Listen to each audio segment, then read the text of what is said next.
Boa tarde, sejam bem-vindos e bem-vindas de volta.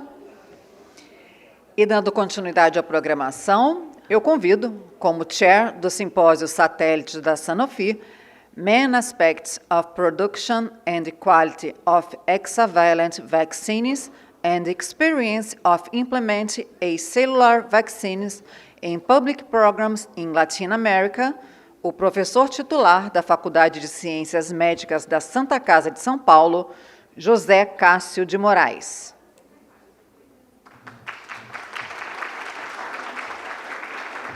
Ele é doutor em Saúde Pública pela Universidade de São Paulo e mestre em Medicina Preventiva pela mesma universidade. Tem experiência na área de doenças infecciosas e foi coordenador da Comissão de Epidemiologia da Associação Brasileira de Saúde Coletiva, Abrasco. Atualmente é colaborador da Organização Pan-Americana de Saúde, do Ministério da Saúde e da Secretaria Estadual de Saúde de São Paulo. Como palestrantes deste simpósio satélite, convidamos o chefe de assuntos médicos da Sanofi Vaccines International, César Mascarenhas.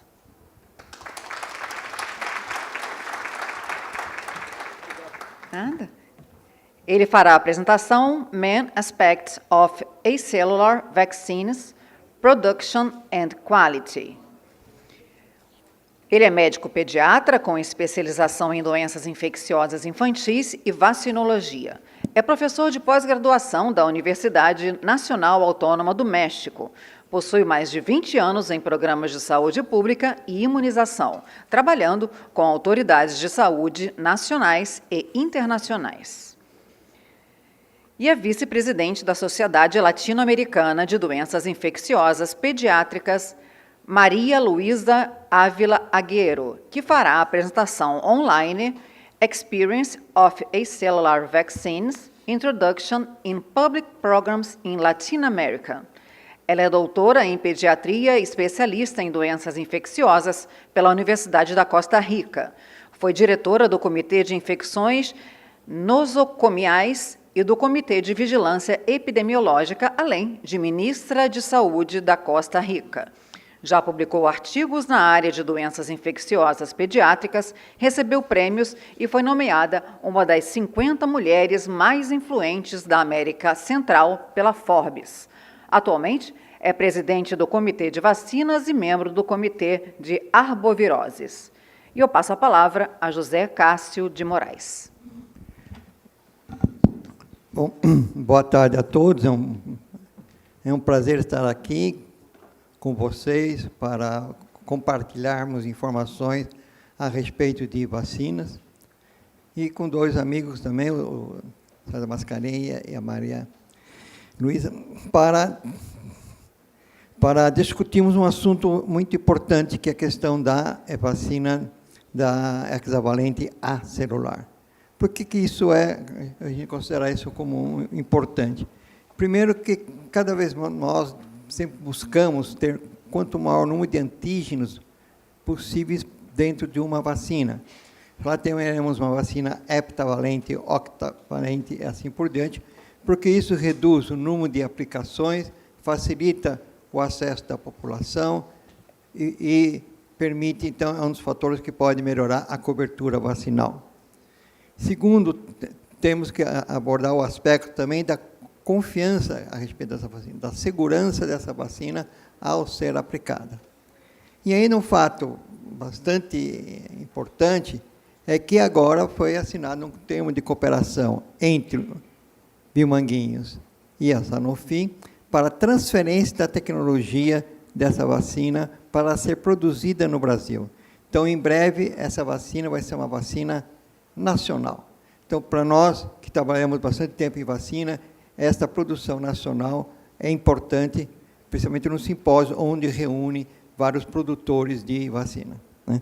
Então, sem mais delongas, porque o tempo é curto e o assunto é extenso, passo a palavra para o Dr. César.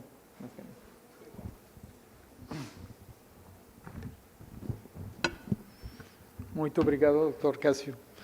Y buenas tardes. Quizás iniciaré con una disculpa porque mi presentación será en español. tengo entendido que se puede hablar español despacio y se comprende perfectamente, lo agradezco. Y voy a estar tocando un tema con conocimiento de causa porque como estamos en un simposio de productores, Sanofi tiene amplia experiencia en la producción de vacunas contra pertussis, tanto las vacunas de célula entera como las vacunas acelulares, porque hemos producido durante muchos años en 2 sitios diferentes, 2 vacunas de célula entera, una en Francia, otra en Canadá, y 2 vacunas acelulares, una en Francia, es una vacuna de 2 componentes, y una en Canadá, una vacuna de 5 componentes que actualmente están disponibles en el mercado. Y para dar inicio a esta presentación, si me pudiera poner el primer slide, me gustaría hacer una breve comparativa en los términos de producción de ambas vacunas, ya que sabemos que aunque algunos pasos son muy similares, cuando pasamos al tema de la detoxificación es cuando empezamos a ver una diferencia en la producción de ambas vacunas. ¿Por qué? Porque las vacunas de célula entera que han sido exitosas en el tratamiento de la enfermedad han enfrentado una compleja situación en términos de la seguridad y la reactogenicidad de las mismas, motivo por el cual en la década de los 70s y los 80s, varios países a nivel mundial decidieron ya no usar más las vacunas de célula entera y, por otro lado, se inició la investigación de las vacunas acelulares debido a esta reactogenicidad. Y es así que nacen las vacunas acelulares que tienen una producción diferenciada en el hecho que solo tienen algunos componentes de la bacteria, de la Bordetella pertussis, para su producción, mientras que una vacuna de célula entera tiene más de 3.000 diferentes proteínas que son inoculadas. Una vacuna celular puede tener 1, 2, 3, 4 y hasta 5 componentes, no más de componentes de la Bordetella pertussis. Y ahí es donde se obtuvo el beneficio de disminuir la reactogenicidad por el menor contenido de las sustancias provenientes de la Bordetella pertussis. Entonces, el primer elemento se cumplió y de ahí es que muchos de los países industrializados empezaron con la introducción de las vacunas acelulares en la década de los 90s y a partir del año 2000 empezamos a ver países de economías intermedias. México fue el primer país que introdujo una vacuna celular en América Latina y después siguió orgullosamente Costa Rica, liderado por la doctora María Luisa Ávila, como el segundo país en América Latina en introducir estas vacunas. ¿Y por qué es importante que hagamos esta diferencia entre las 2 vacunas? Porque hoy en día el conocimiento que existe sobre las vacunas de célula entera es un conocimiento fundamentado en vacunas que se utilizaron años atrás, pero que hoy en día no están comercialmente disponibles. ¿Y por qué esto tiene implicaciones? Tiene implicaciones porque la manera como se producen las vacunas tiene repercusiones más allá de la seguridad que hemos hablado y que las tenemos que entender en el contexto actual. Hoy en día sabemos que en esta diferenciación de la producción, la formulación es un papel muy importante. Desafortunadamente, la tecnología de las vacunas de célula entera no conlleva un conocimiento exacto de la cantidad de antígenos, sino que se conoce como un todo, buscándose pruebas donde haya una respuesta a ciertos componentes, pero a ciencia cierta no se conoce la cantidad exacta de cada uno de los antígenos. Mientras que con las vacunas acelulares sabemos exactamente la cantidad de cada uno de los antígenos en cada una de las dosis. Y esto tiene repercusiones cuando vemos la consistencia de lotes. la consistencia de lotes tiene mayor variabilidad en la producción de una vacuna de célula entera que en la producción de una vacuna acelular. El otro punto importante también es que cuando medimos la inmunogenicidad de las vacunas, existen diferentes pruebas, ensayos o tests para cada una de ellas. No es exactamente la misma. Mientras en una se utiliza un modelo animal un poquito antiguo que tiene que ver con la utilización de las vacunas en forma intracraneal en los ratones experimentales. En las vacunas acelulares se utilizan ensayos ELISA en suero, que son mucho más fácil de reproducir y más fácil de medir y de cuantificar. De ahí que se puede tener un correlato, un comparativo entre una producción de diferentes lotes en términos de inmunogenicidad. Y finalmente, este concepto de inmunogenicidad nos lleva a otra variable importante, que es el desempeño clínico de la vacuna. Una vacuna donde se conoce la formulación, donde se conoce la inmunogenicidad, es más fácil predecir cómo se va a comportar a nivel de la clínica. Y por eso es que encontramos diferencias importantes entre ambas vacunas que resaltan la importancia de tener la evidencia de cada una de ellas.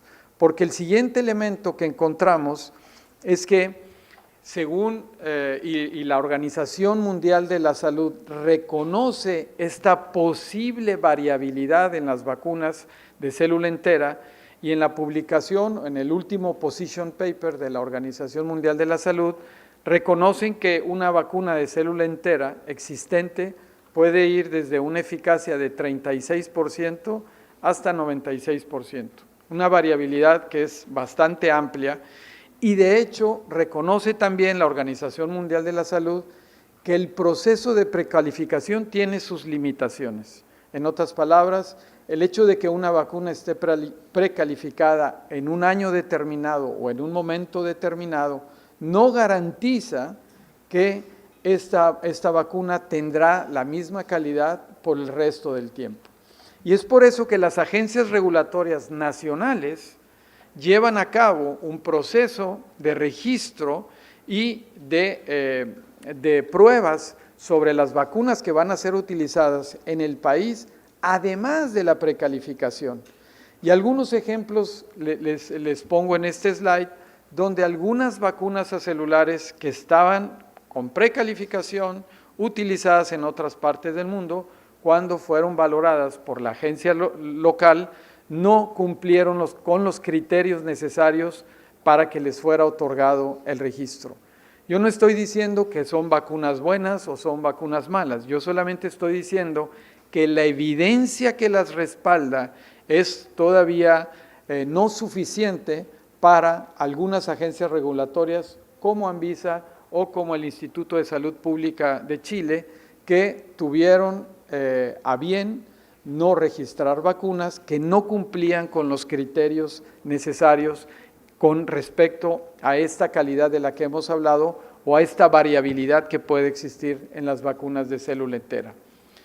Si esto lo llevamos ahora a la parte clínica, esta variabilidad, también encontramos diferencias importantes, mientras que si analizamos diferentes estudios de la vacuna de acelular que están aquí a la derecha, tanto en serie primaria como en dosis de refuerzo, y analizamos los dos antígenos que tiene la vacuna de dos componentes, vemos que existe una reproducibilidad clínica a diferentes dosis, en el sentido de diferentes esquemas de vacunación y con diferentes poblaciones, tanto en la serie primaria como en la serie de refuerzo.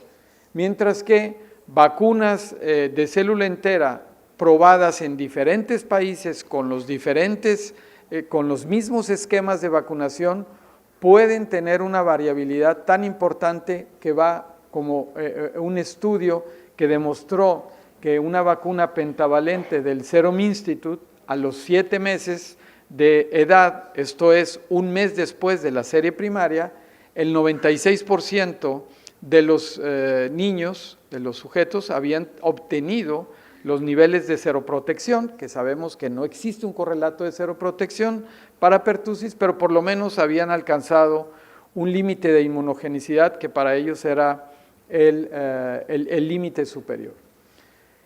Mismo estudio, varios años después, llevado a cabo en Irán, en misma fecha, un mes después de la serie primaria, demostró que el 64% obtenía este nivel. Y otro estudio que llevó el seguimiento 6 meses después, demostraba que solo el 17% de aquellos que habían recibido la serie primaria todavía tenían títulos seroprotectores 6 meses después de haber recibido la tercera dosis. ¿Qué podemos ver con esto? Lo que vengo presentando desde un inicio, que la manera como se producen las vacunas y la cuantificación y formulación de los antígenos puede tener esta variabilidad en el tiempo con respecto a la inmunogenicidad y a su traducción en la clínica. Esto es con respecto a la parte inmunológica de las vacunas. Y por otro lado, también esta formulación diferenciada o que puede tener diferentes cantidades de los diferentes antígenos, también puede provocar que la reactogenicidad sea diferente. Y aquí 2 ejemplos muy claros. En la izquierda ven el ejemplo de lo que sucedió en El Salvador en 2018 y 2019, cómo utilizando la misma vacuna, un año tuvieron un pico muy importante de reacciones adversas utilizando la misma vacuna en el mismo esquema y las mismas dosis. ¿Qué pasó en El Salvador? Que años después, el año pasado, en 2023, han mudado a una vacuna acelular precisamente por datos como el incremento súbito de la variabilidad en la reactogenicidad. Chile es otro país que mudó hacia las vacunas acelulares y el caso de Chile es muy interesante porque ellos estaban utilizando una vacuna de célula entera y tenían más o menos una incidencia de 40 eventos adversos presentados por 1,000 sujetos vacunados. De pronto cambian a otra vacuna pentavalente de célula entera de otro productor y ven un aumento que va aproximadamente del 30%, de 40, se les dispara a 56 el número de reacciones adversas, muchas de ellas de tipo apnea, en prematuros, y por lo tanto deciden regresar a la vacuna anterior que tenían de célula entera, y ustedes pueden ver cómo disminuye otra vez la incidencia de los eventos adversos, y después en 2018 deciden cambiar a una vacuna celular la mitad del año, y por eso ven otra vez el descenso importante, y finalmente en 2020, ya cuando han implementado la vacuna acelular, tienen un control de los eventos adversos que no solamente es un evento adverso que puede traer malestar, obviamente, al niño, sino que también tiene efectos sobre los padres y finalmente tiene un efecto muy importante que hoy es una de nuestras grandes preocupaciones, que es la cobertura vacunal. Cuando se tienen este tipo de eventos, en ocasiones se puede demostrar claramente el impacto que puede tener en términos de las coberturas. Y así les muestro un ejemplo aquí en Brasil, en Araraquara, donde se hizo un interesante estudio y se cuantificó la cobertura vacunal en comparativa con los niños que habían tenido eventos adversos y los que no habían sufrido eventos adversos. Y si tomamos en cuenta la cobertura vacunal, vemos que hay cerca de 20 puntos porcentuales de diferencia en un niño que tuvo un evento adverso y el que no.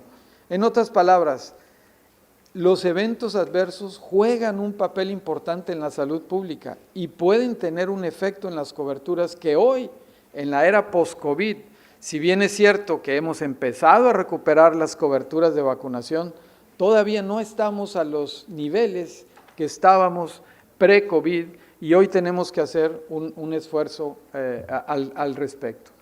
Y termino con un último slide donde muestra los diferentes países a nivel mundial que han ido mudando o migrando hacia la vacuna acelular, en la mayoría de ellos la vacuna hexavalente, y vemos que tan solo el año pasado Paraguay mudó completamente a una vacuna hexavalente, El Salvador también mudó a una vacuna hexavalente, y empezamos a ver que los países del norte de África también están mudando hacia vacunas hexavalentes acelulares, lo que ya había hecho Norteamérica desde la década de los 90 y Europa a principio del año 2000.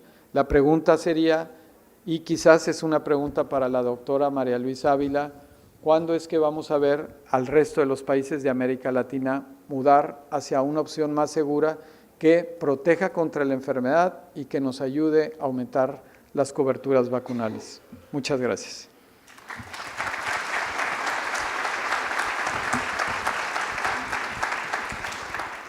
Bueno, ahora invitamos a la doctora María Luisa, que está físicamente a distancia en Costa Rica, mas su espíritu está acá con nosotros, em principal porque seguimos sua trajetória para garantizar que todos os niños sejam vacunados.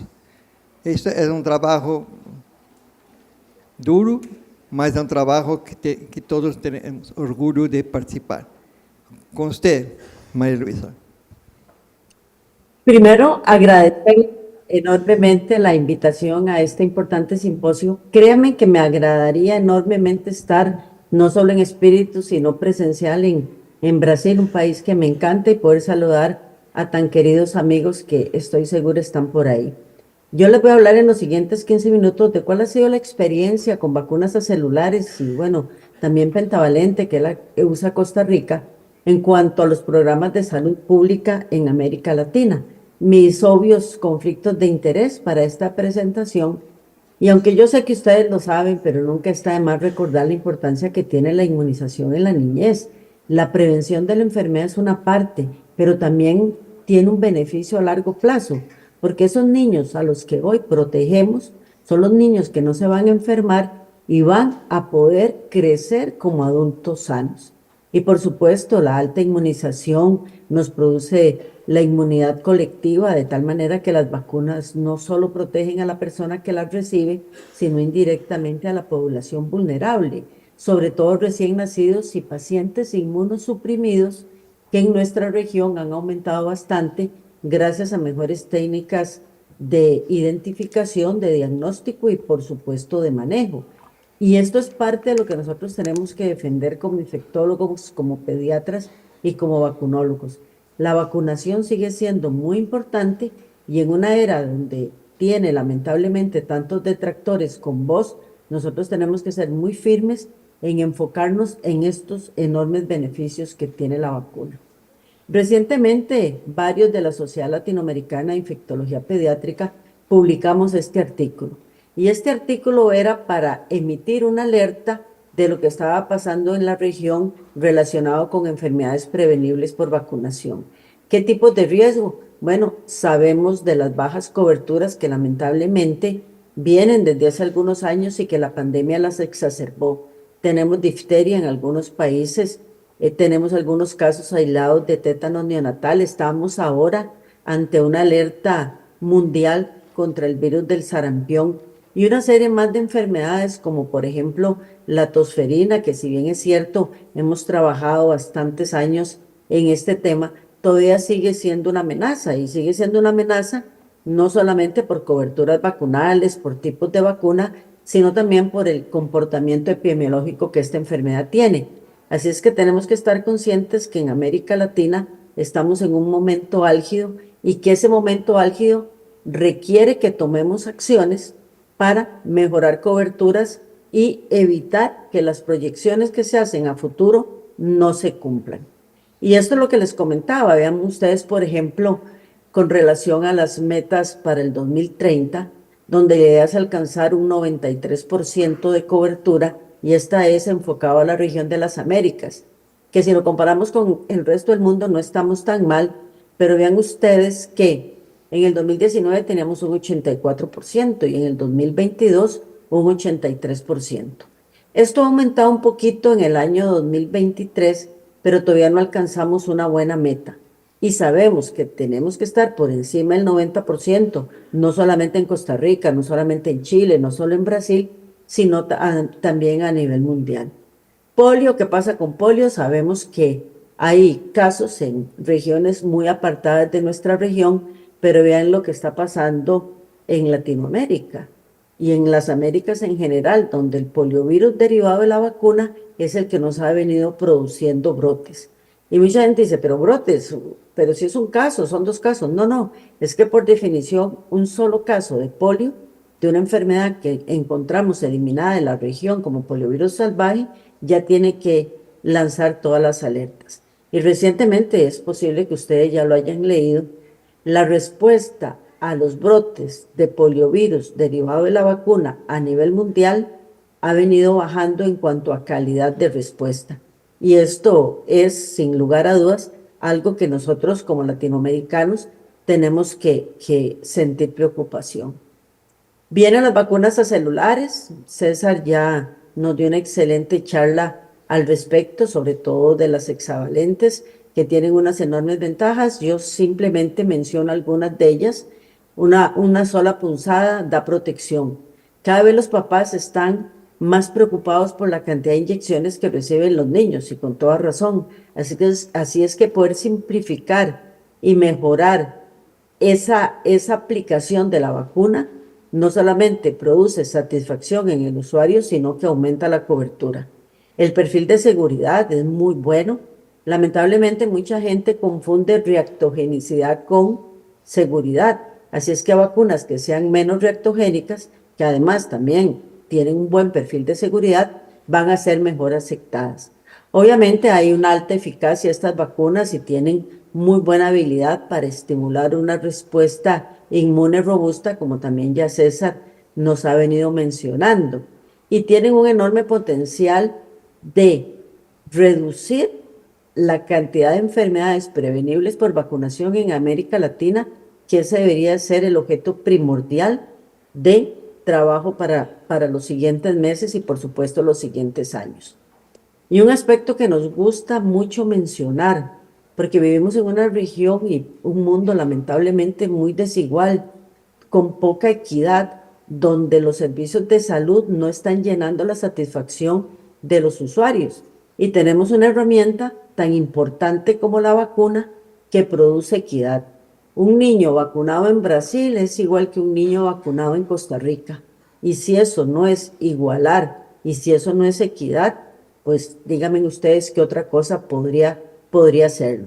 Así es que el poder asegurar los servicios de vacunación nos va a producir una mayor equidad, una reducción en la necesidad de servicios de salud y una posibilidad enorme de que ese niño y niña se desarrolle en el futuro con todos sus potenciales. Y esa es otra cosa que las vacunas acelulares nos pueden dar. El doctor Mascareña me hizo spoiler con la diapositiva que yo también iba a presentar, donde vemos que la gran mayoría de los países de nuestra región están aplicando vacunas combinadas, ya sea la penta, como es el caso de Costa Rica, que ya se está haciendo el análisis a nivel de la Comisión Nacional de Inmunización para pasarnos a una vacuna hexavalente, y ya otros países lo han hecho recientemente. César lo mencionó, el año pasado Paraguay lo hizo, y por las referencias que los colegas nos han dado, con muy buena aceptabilidad. Sin embargo, todavía quedan algunas regiones del mundo, las que están marcadas en verde, que siguen utilizando la vacuna acelular. Y vamos a ver, no decimos que vacuna celular sea una mala vacuna, pero en un mundo de reticencia vacunal donde las personas están esperando cualquier tipo de reacción para desacreditar un programa, sin lugar a dudas nosotros tenemos que ofrecer vacunas menos reactogénicas que sean lo suficientemente seguros para contener los diferentes brotes y las posibilidades de brote en el futuro y que obviamente hagan una protección en una sola dosis. César decía que quizás yo debería referirme a cuándo van los programas a evolucionar. Yo esperaría que pronto, y ustedes ven, como les decía, que ya una gran mayoría de países lo están haciendo. Sin embargo, se vienen enormes retos para la región. Entre esos retos está la contracción económica que los países han tenido secundario a la pandemia. También está en el tema de los movimientos antivacunas y también, en cierta manera, están los que siguen diciendo que no importa vacunar con vacunas de células enteras y que incluso algunos dicen que secundario a eso es que han aumentado los casos. Pero Costa Rica es precisamente uno de los países que demuestra, y Salvador también, que demuestran que eso no es cierto. Nosotros teníamos con vacunas de células enteras coberturas muy altas, sobre todo en quintiles de desarrollo más altos, y resulta que tuvimos brotes que nos movieron en un punto la mortalidad infantil. Y ahora, desde que nosotros vacunamos con pentavalente, no solamente las coberturas, y lo voy a enseñar más adelante, entre los quintiles más altos de desarrollo y los más bajos se igualó, sino que hemos tenido la enfermedad bastante controlada con un par de casos identificados recientemente en población adulta, sin ningún tipo de repercusión hospitalaria para esos pacientes. Así es que esperemos que pronto este mapa sea un mapa totalmente verde y, como dice por ahí, el futuro será verde o no será, y me gusta hacer alusión a eso refiriéndonos a las vacunas. Así es que en la región hay una enorme oportunidad para el cambio porque contamos con la posibilidad de hacerlo.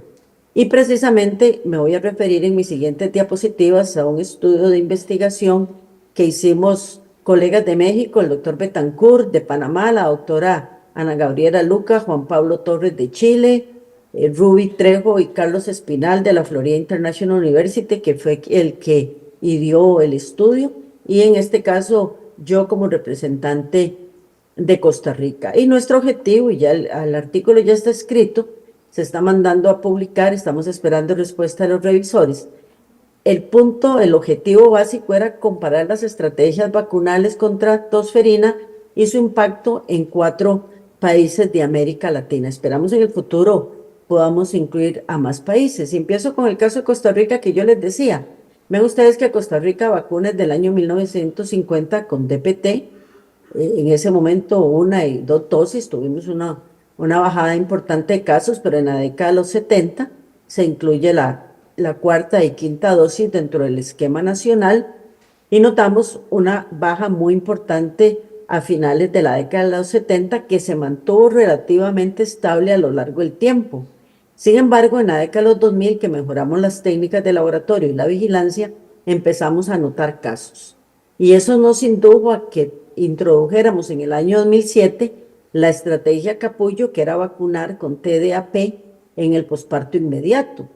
Y ustedes ven cómo sí logramos una disminución. En el año 2007 no se sabía que ya se podía vacunar embarazadas o no estaba autorizado vacunar embarazadas, y nosotros empezamos a ver qué otras cosas deberíamos hacer para mejorar coberturas y reducir casos reportados. Y bueno, lo que hicimos fue hacer el cambio a la pentavalente con pertusia celular y, por supuesto, polio intramuscular en el año 2010, y ya para el 2011 nosotros pudimos pasarnos a la vacunación de mujeres embarazadas. Se logró una reducción muy importante de las hospitalizaciones y sobre todo las hospitalizaciones y muertes en niños menores de 1 año.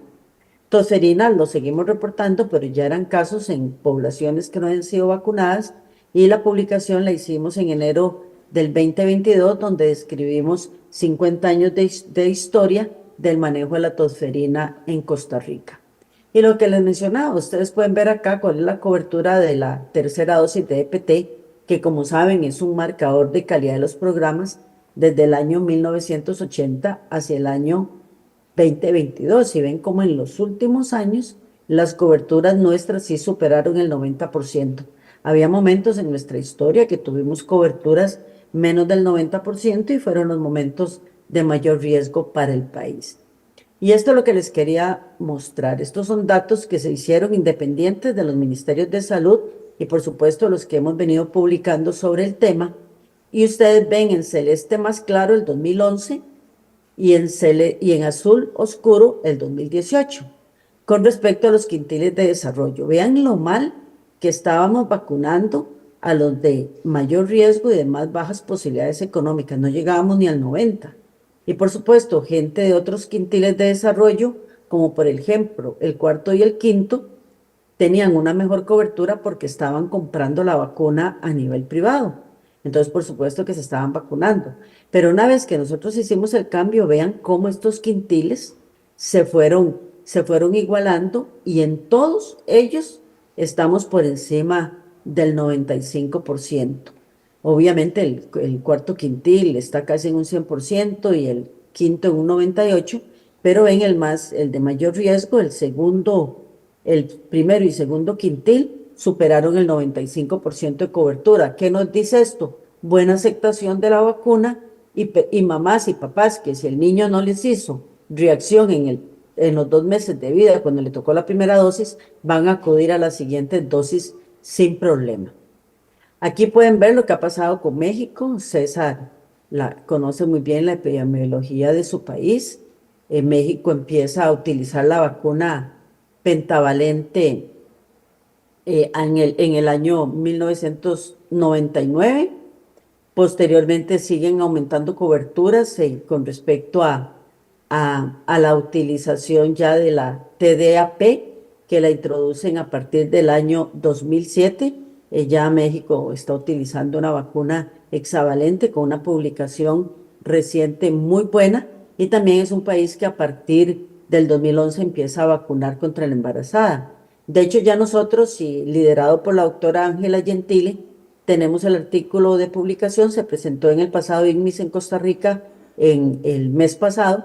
Ya tenemos el estudio terminado para enviar a publicar cuál ha sido el impacto de vacunar embarazadas en nuestra región. Sobra decir que el impacto ha sido muy positivo.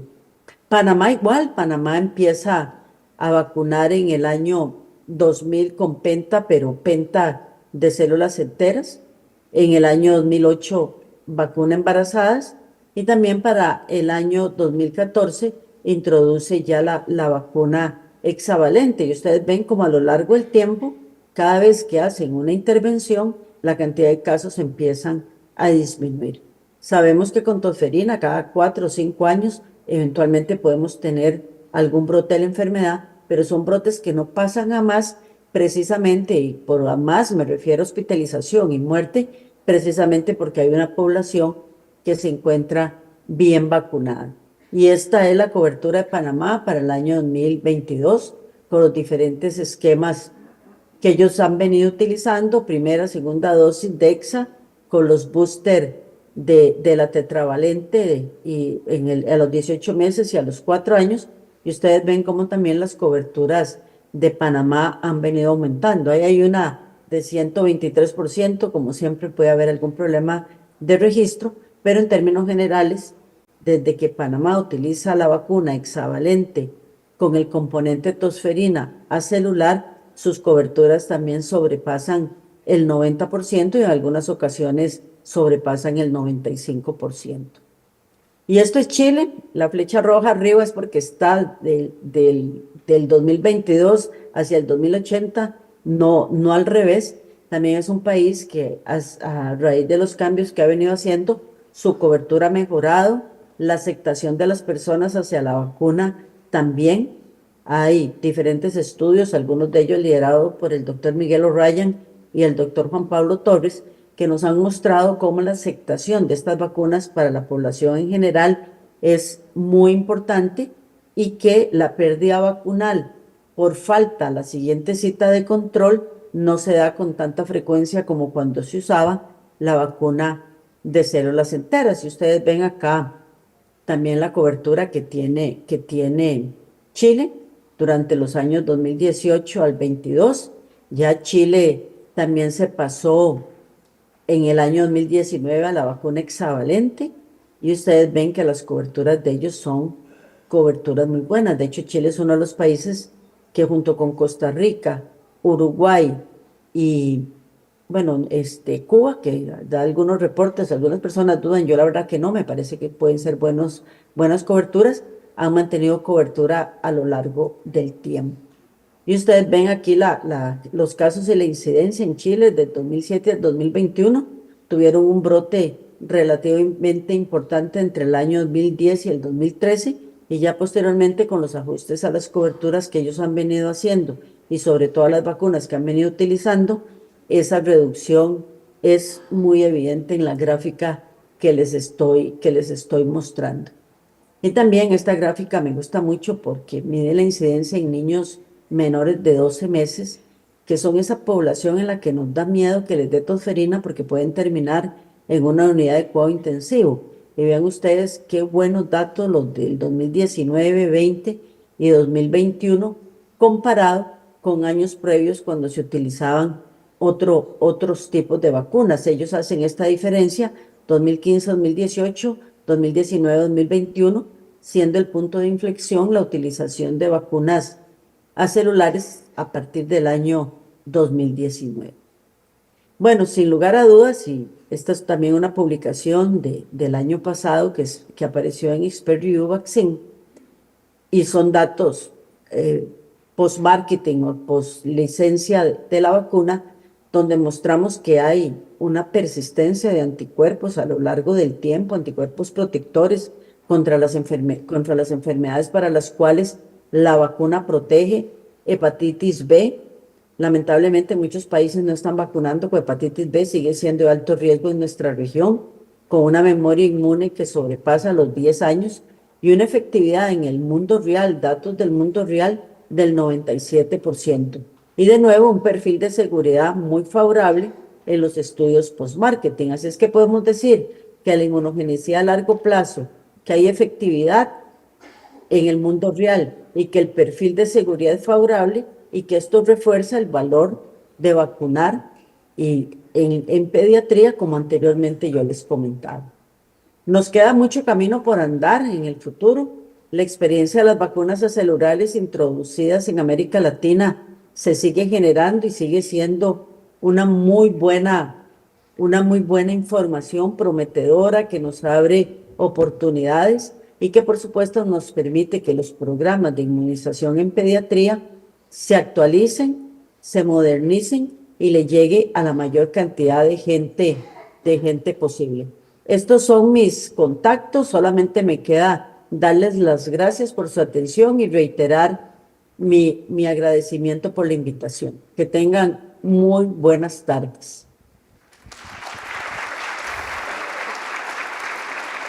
Bom, muito obrigado. Já passou 2 minutos do horário previsto, mas acho que o evento foi importante, as apresentações. E agora esperamos, então, comemorar quando o Fiocruz e o Butantan começarem a produzir a vacina hexavalente acelular brasileira. Muito obrigado por todos. O QR Code para vocês avaliarem o evento. Tá? Então, o QR Code, por favor, façam a avaliação do evento. Muito obrigado.